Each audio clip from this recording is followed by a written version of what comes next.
ఆంధ్రప్రదేశ్ బ్రాహ్మణ సేవా సంఘ సమాఖ్య ఆధ్వర్యంలో మార్చి నెల 22వ తేదీన విజయవాడలో అద్భుత కార్యక్రమానికి శ్రీకారం చుట్టింది.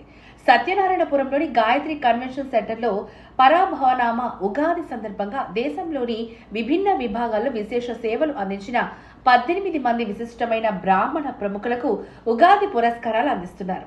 కుర్తాళం పీఠాధిపతి శ్రీ శ్రీ శ్రీ శివ చిదానంద భారతి స్వామీజీ, గాన గంధర్వుడు కీర్తిశేషులు ఎస్పీ బాలసుబ్రహ్మణ్యం, సమాఖ్య మాజీ అధ్యక్షుడు ఆర్టీఎన్ వడ్లమాని ఉమా మహేశ్వరరావు, బ్రహ్మగర్జన రూపశిల్పి కీర్తిశేషులు కోట శంకర శర్మ స్మారకంగా ఉగాది పురస్కారాల ప్రధానోత్సవం జరగనుందని సమాఖ్య అధ్యక్షులు కోనూరు సతీష్ శర్మ తెలిపారు. మార్చి 22న ఉదయం 9 గంటలకు సాంస్కృతిక కార్యక్రమాలు, 10 గంటలకు సమాఖ్య సర్వసభ్య సమావేశం, 11:30 నుంచి ఉగాది పురస్కారాలు మధ్యాహ్నం 3 గంటల వరకు కొనసాగుతాయి. మధ్యాహ్నం 3 గంటల నుంచి బ్రాహ్మణ జాతి అవసరాలు, సమస్యలపై చర్చించి ప్రత్యేక తీర్మానాలను ప్రవేశపెట్టి ప్రభుత్వానికి అందించనున్నట్లు ఆయన తెలిపారు. రాష్ట్రంలోని 24 జిల్లాలకు చెందిన సమాఖ్య ప్రతినిధులు హాజరవుతున్నారని కోనూరు సతీష్ శర్మ వివరించారు.